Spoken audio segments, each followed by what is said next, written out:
A gente vai falar de Nicodemos e o novo nascimento. E essa vai ser a nossa primeira aula. Algumas que que a gente já teve, a gente vai repetir só para ficar gravado, porque eu nunca fiz isso. Aí só para ficar gravado lá. E aí sempre que os irmãos quiserem é só clicar lá e ouvir, ou aonde tiver, aonde Deus mandar também. Aí vai estar na internet, né? Em qualquer lugar dá para abrir e o nome de Deus é glorificado. Amém? João 3, todo mundo abriu? Sim. Olha lá. E havia entre um homem chamado Nicodemos era o quê?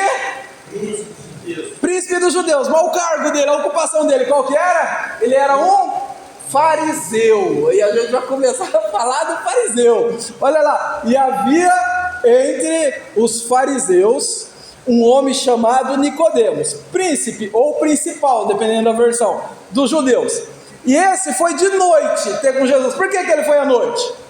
Ele foi para assim, porque era escondido. O resto da turma dele não podia saber que ele estava indo. E ele foi de noite. E a prova está no próximo texto. Olha lá. E ele disse: Rabi, bem sabemos. Ele não falou bem sei. Ele falou bem. E se ele fala bem sabemos, isso quer dizer o quê? Que ele e a turminha dele sabe. Não é só ele que sabe. Bem sabemos que tu és mestre, vindo de Deus. Porque ninguém pode fazer os sinais que tu está fazendo se Deus não for com essa pessoa. Verso 3. E Jesus respondeu e disse: na verdade te digo que aquele que não nascer de novo não pode ver o reino de Deus. Se a gente conseguir estudar esses 3 versículos hoje, vai estar perfeito. E aí vocês vão continuar o restante, amém?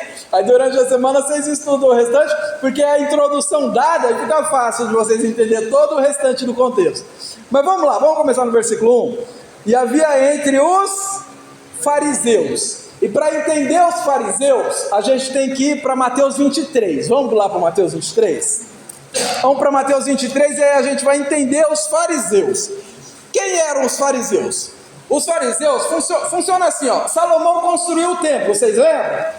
E o pastor do templo que Salomão construiu, alguém acerca me dizer?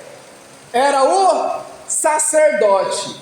O sacerdote era o pastor do templo. Era ele quem oferecia o sacrifício a Deus. Só que veio Nabucodonosor com a Babilônia e destruiu o templo que Salomão fez.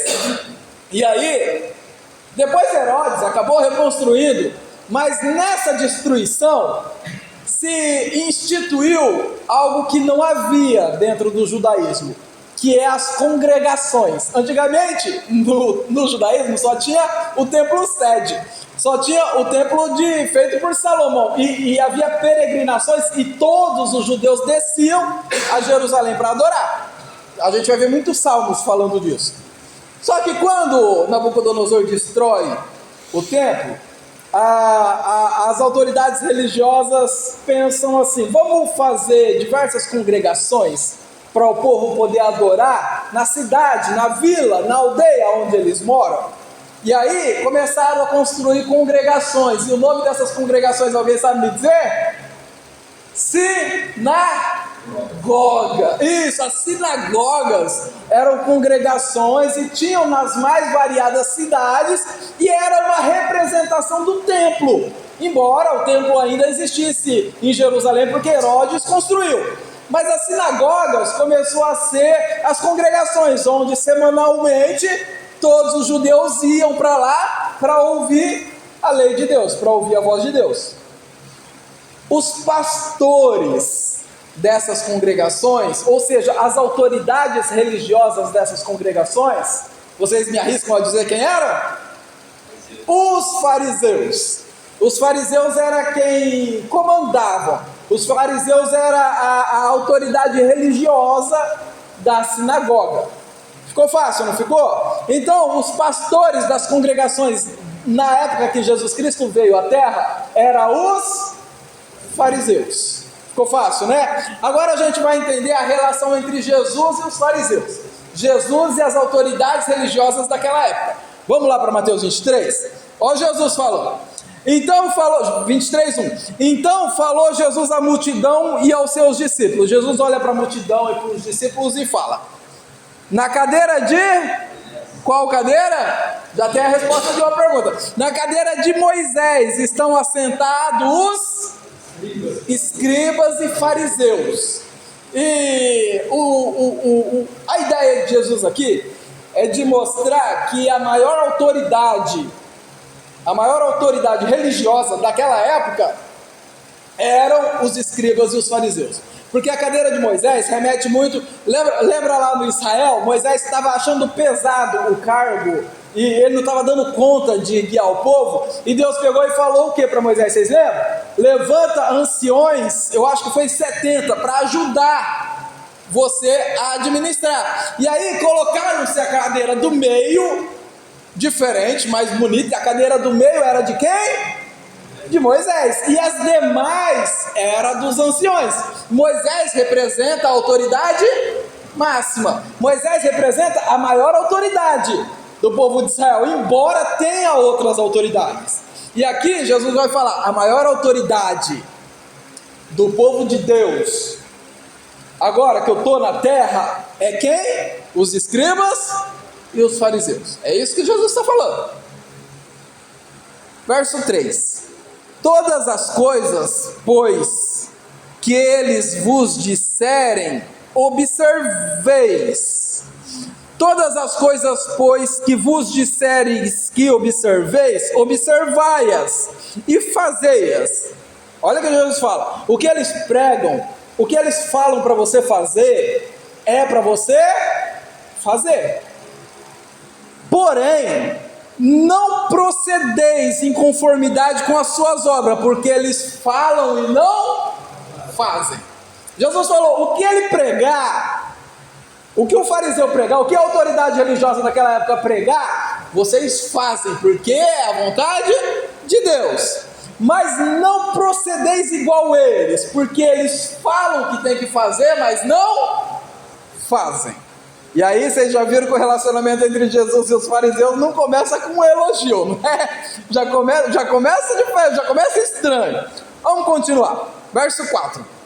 Pois eles, os fariseus, atam fardos pesados e difíceis de suportar, e põem nos ombros dos homens, porém, nem com um dedo eles querem movê-los. Jesus falou, eles dificultam tanto a entrada do membro, eles dificultam tanto a entrada do crente no reino de Deus, mas eles não colocam essa mesma dificuldade no ombro deles. E aí Jesus continua, verso 5: e fazem todas as obras a fim de serem vistos pelos homens. Olha lá, as autoridades religiosas daquela época. Eles atavam fardos pesados para os seus ouvintes, mas eles mesmos não colocavam esses fardos sobre si. Eles faziam as obras, eles faziam as caridades, as boas ações, não para engrandecer a Deus, mas para serem vistos pelos homens. Esses são os fariseus daquela época. Pois, verso 5, final dele: pois trazem largos filactérios e alargam as suas franjas das suas vestes. Ele veste-se, acho que deveria se vestir que nem o Papa se veste, sabe? O Papa todo bonito, é mais ou menos nesse sentido. Vamos continuar. Verso 6: amam os primeiros lugares nas ceias e as primeiras cadeiras nas sinagogas. Ah, se um fariseu chegasse hoje aqui e o pastor Júlio não chamasse ele para o púlpito, o Júlio estava endividado com ele, o Júlio estava enrolado com ele. Se o Júlio vivesse naquela época, dirigisse essa sinagoga aqui, se chegasse um fariseu, o Júlio tinha que chamar o fariseu para o lugar dele, porque se não chamasse, é mais ou menos isso. Amam, verso 7, amam as saudações nas praças e serem chamados pelos homens de Rabi, que quer dizer mestre. Deu para vocês verem o nível da autoridade, das autoridades religiosas daquela época, a época que Jesus Cristo veio a essa terra? Esses eram os pastores daquela época. Verso 13, vamos pular, senão não dá tempo. Mas ai de vós, Jesus falando, escribas e fariseus, e Jesus chama eles do quê? Hipócritas. Essa é a, não vou falar virtude, mas não vou falar adjetivo, eu vou falar a maior característica do fariseu. A maior característica do fariseu era que ele era hipócrita. A palavra hipócrita vem de hipócritos, e hipócritos era o ator daqueles museus, daqueles anfiteatros gregos, sabe? Aqueles onde tinha aquelas peças teatrais. A pessoa que fazia aquela peça teatral era chamado de hipócritos. Daí veio essa palavra, a palavra hipócrita. Então a palavra hipócrita significa você ser um personagem, você ser um ator, você transmitir algo que você não vive, que você não é. Isso é o que significa hipócrita. E Jesus olha para eles e fala: ai de vós, hipócritas, pois fechais ao homem o reino dos céus, e nem vós podeis entrar, portanto que vocês fecham. Olha Jesus, olha o relacionamento entre Jesus e os fariseus. Não era lá essas coisas. Vamos lá, verso 14. Ai de vós, é Jesus que está falando, deve estar de vermelho na Bíblia de alguém aí, nem tem mais, antigamente, quando Jesus falava estava de vermelho. Ai de vós, escribas e fariseus, Jesus falando, hipócritas, pois devorais as casas das viúvas sobre o pretexto de prolongadas orações. Os pastores daquela época, o que eles queriam tirar do povo era o quê? Não era a adoração. O que eles queriam tirar do povo era o dinheiro, isso era o que o povo tinha. Eles tentavam arrancar de todo jeito dos pobres, das viúvas, dos filhos de Deus. E Jesus fala: ai de vós, hipócritas. Não para por aí. 16. Ai de vós, condutores de cegos ou condutores cegos?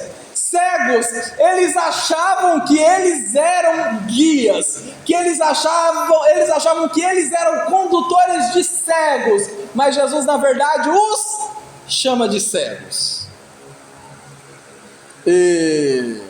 25, vamos pular para o 25. Ai de vós, porque do 15 até o 20, do 16 agora até o 25, vai ser Jesus batendo em cima de que eles tiram tudo dos seus ouvintes. Verso 25, ai de vós, escribas e fariseus, hipócritas de novo, pois que limpais o exterior do copo e do prato, mas o interior está cheio de rapina e de iniquidade.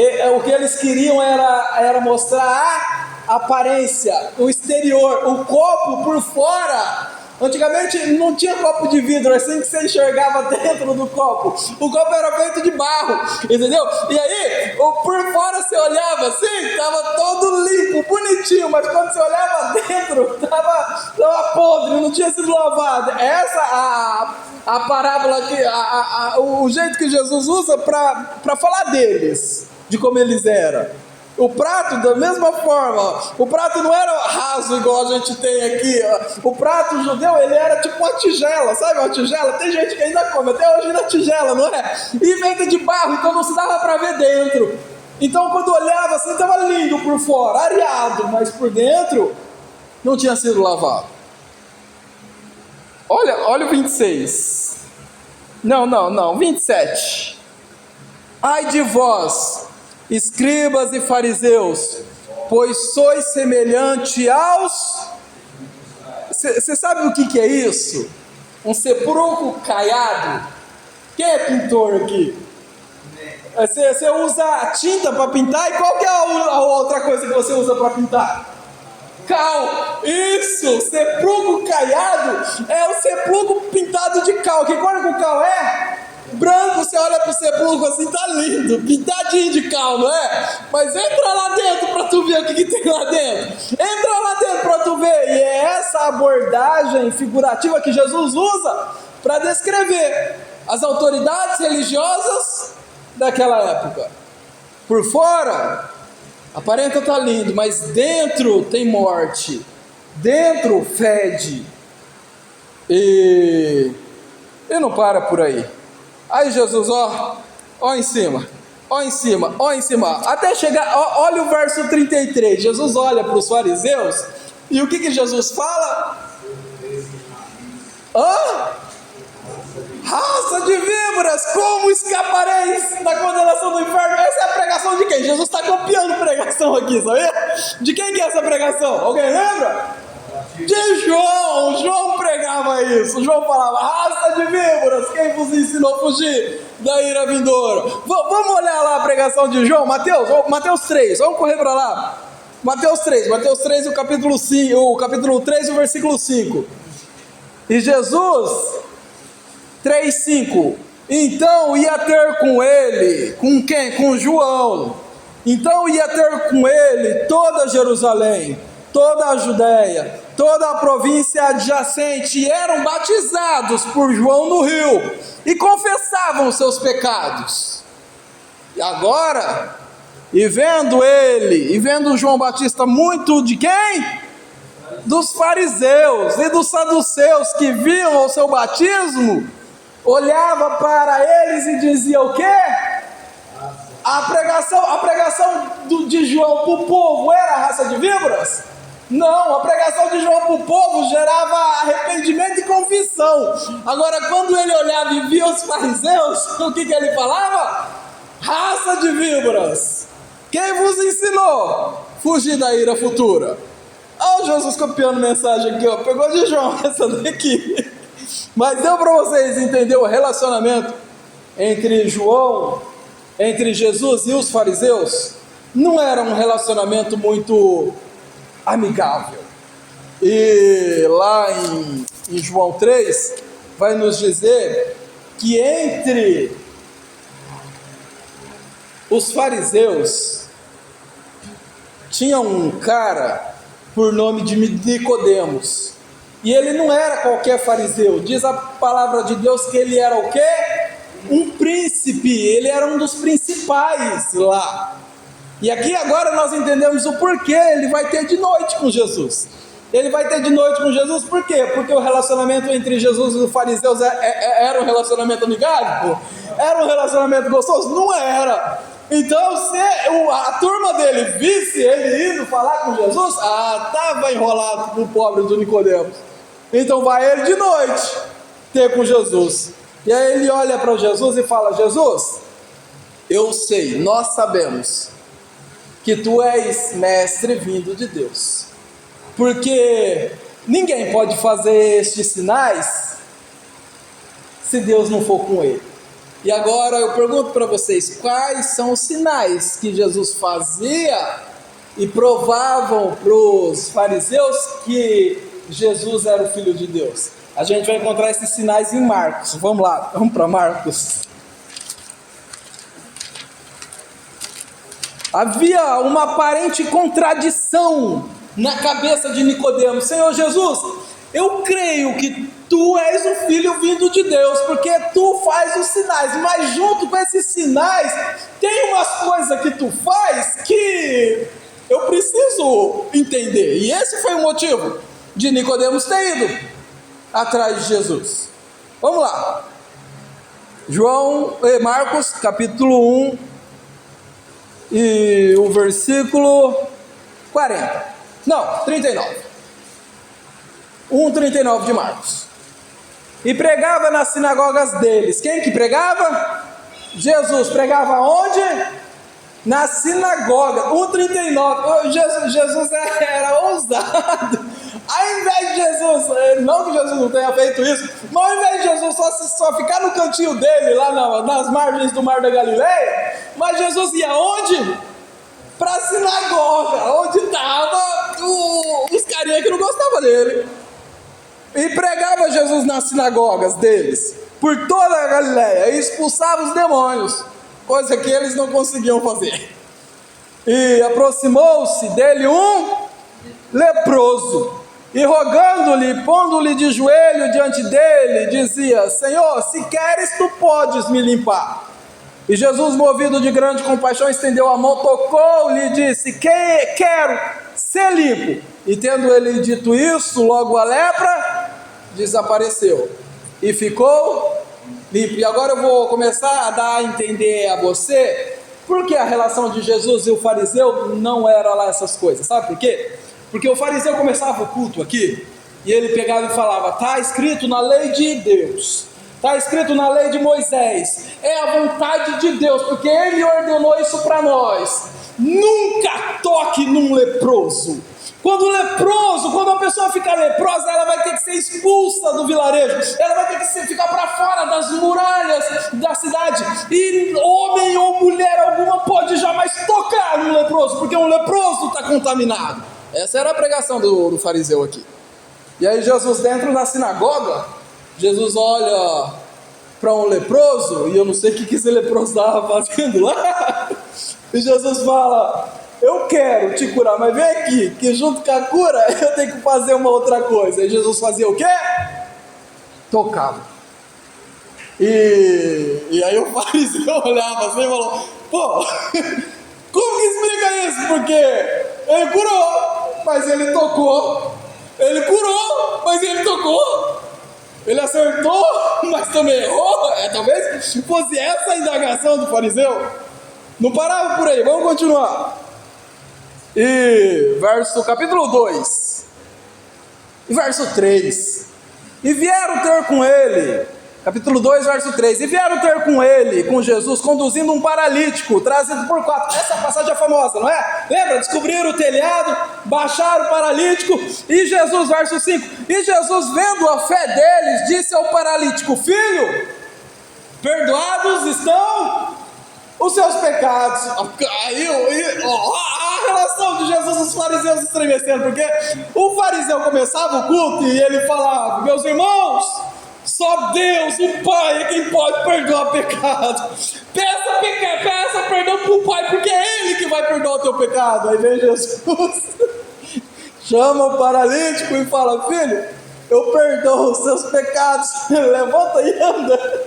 O pastor olhava e falava: está errado esse negócio, porque ele fez o certo, ele curou, mas ele também fez o errado. Ele perdoou o pecado.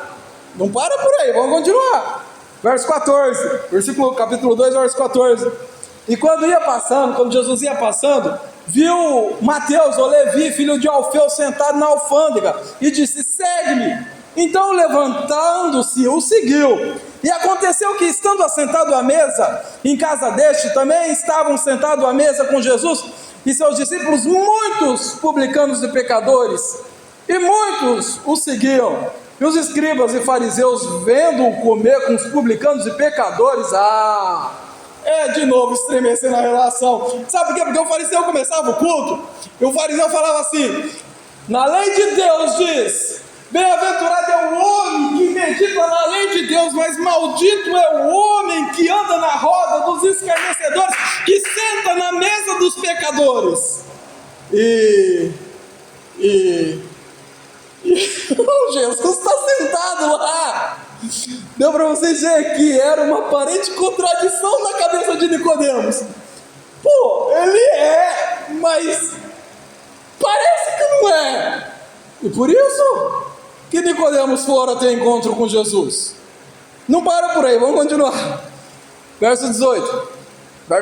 Ora, os discípulos de João e os fariseus jejuavam. Por isso foram e disseram a Jesus: por que os discípulos de João e os fariseus jejuam, mas tu liberou os seus do jejum? Imagina só, nas quartas-feiras, todos os discípulos de João tinham que batizar, todos os fariseus tinham que jejuar, todos os fariseus tinham que jejuar.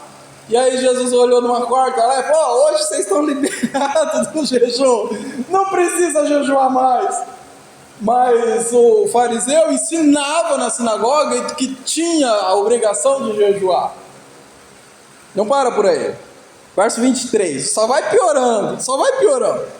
E aconteceu que, passando Jesus num sábado pelas searas, os seus discípulos, caminhando, começaram a colher. Não pode colher espiga de sábado. Jesus repreenda seus discípulos. discípulos, Jesus, porque não pode. Jesus, eu não vou repreender, não, pode pegar. Coma aí o tanto de espinho que tu quiser. E a relação de fariseu e Jesus aqui já foi por água abaixo. A relação de fariseu e Jesus aqui já não existe mais. E não para por aí. Olha o versículo 6. E tendo saído quem? Os fariseus. Versículo 6. E tendo saído os fariseus, do capítulo 3, versículo 6. E tendo saído os fariseus, logo tomaram conselho com os herodianos contra ele, procurando ver como o matariam. Esse Jesus não pode continuar vivo, porque a gente prega, ele vai e desprega, mas ele cura. Ele vai e desprega, mas ele faz o paralítico andar. Ele vai e desprega, mas ele cura a lepra. E aí, os fariseus com os herodianos já se juntaram e falaram: vamos dar um jeito de matar esse cara. E não pode. E olha o 9, 3:9 de Marcos. E Jesus fala assim para os discípulos: deixa um barquinho perto de nós. Deixa um barquinho perto de nós, porque vai que precisa. A multidão está oprimida, irmão. Vai que precisa. Então deixa um barquinho perto de nós. E verso 11. E os espíritos imundos, vendo Jesus, 3:11. E os espíritos imundos, vendo Jesus, se prostravam, dizendo: tu és o Filho de Deus. E Jesus olhava para os demônios e falava: vocês calam a boca, porque minha situação já não está boa. A minha situação com os pastores já não está boa, calem a boca. E Jesus os ameaçava, dizendo para que não se manifestassem: calem a boca, fiquem quietos, não fale que eu sou filho de Deus, porque já está complicada a minha relação com esses fariseus. Verso 21, 3:21. E quando os seus ouviram isso, saíram para o prender, porque diziam: está fora de si. Os escribas que tinham descido a Jerusalém diziam: tem demônio, e pelo príncipe dos demônios expulsa os demônios. Verso 31, chegaram pois seus irmãos e sua mãe, e estando lá fora, mandou chamar ele.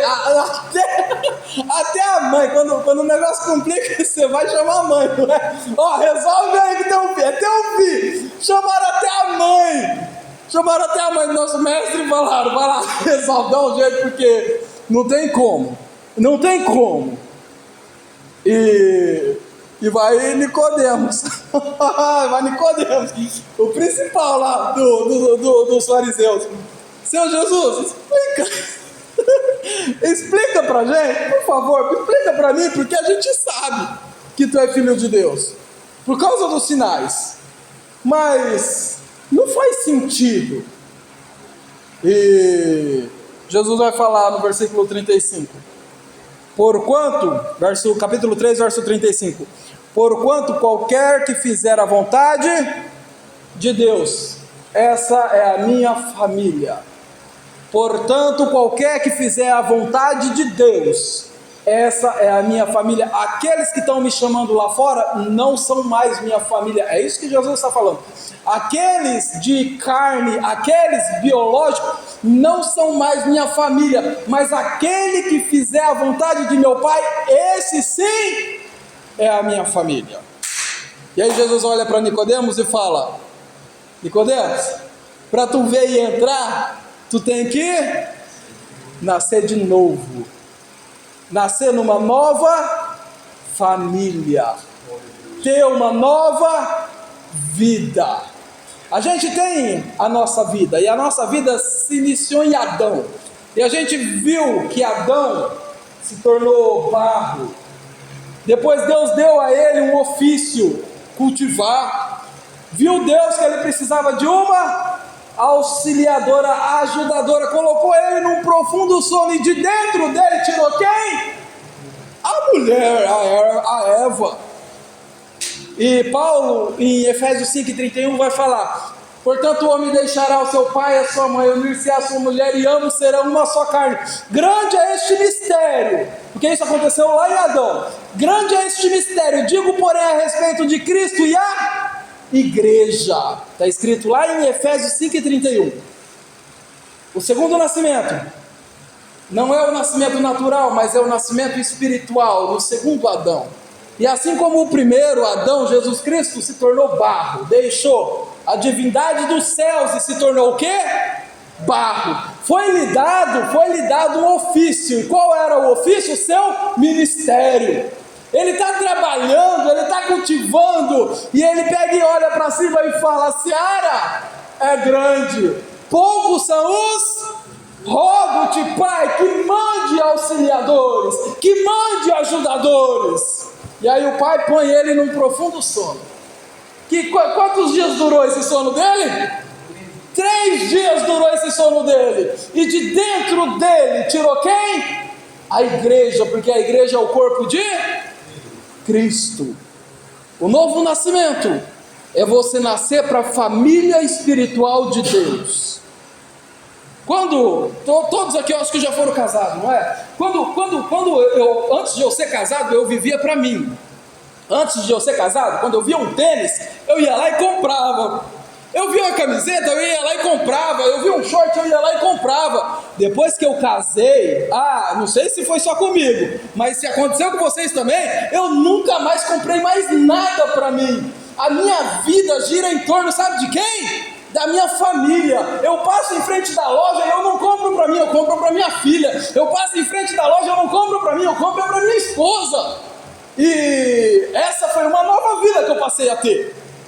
E a gente nasceu na nossa vida natural, e a nossa vida natural é uma vida consumista, e a vida toda é para nós, é o ego, é as conquistas, é a concupiscência, é o desejo. Mas quando nascemos para a família de Deus, não vivo eu, mas Cristo quem vive em mim. A vida que agora vivo, eu vivo pela fé no Filho de Deus. Quer a prova disso? Vamos para 2 Coríntios. 2 Coríntios 5, meus irmãos. 2 Coríntios 5 e 14. O que é, Nicodemos, nascer de novo? Nascer de novo é viver para o corpo de Cristo. O que é, Nicodemos, nascer de novo? É deixar a velha vida em busca dos seus objetivos pessoais e passar a viver para o reino de Deus. E 2 Coríntios 5 e 14 vai nos dizer: porque o amor de Cristo nos constrange o amor de Cristo, julgando nós assim, que Ele morreu. Então todos nós devemos fazer o quê? Morrer para a nossa vida natural, morrer para os nossos egos, morrer para os nossos desejos e passar a viver uma nova vida.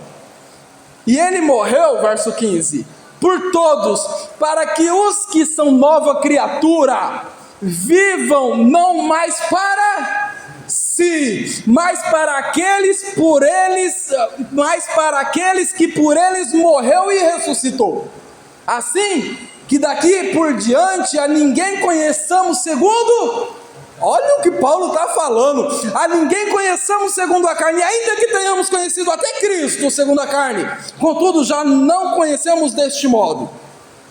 Assim, se alguém está em Cristo, nova criatura é. O que é nascer de novo? Nascer de novo é você fazer a mesma coisa que você fez depois que você casou. Era tudo para ti, aí agora é tudo para tua nova família. Tu nasceu de novo na tua família espiritual. Antes era tudo para você, agora é tudo para o reino de Cristo. É tudo para a sua nova vida espiritual. É tudo para a igreja do Senhor. E tu acha que Nicodemos não aprendeu isso? Diz a minha palavra, diz a palavra de Deus. A minha Bíblia diz que Jesus morreu. Jesus morreu e precisavam fazer o quê? Sepultá-lo. Você lembra quem que foi lá pegar o corpo de Jesus para cuidar? E quem mais? Nicodemos. Está lá em João. Vamos abrir lá, João 21. Vamos correr para lá. João 21, eu acho que é, meus irmãos. João 19 e 38.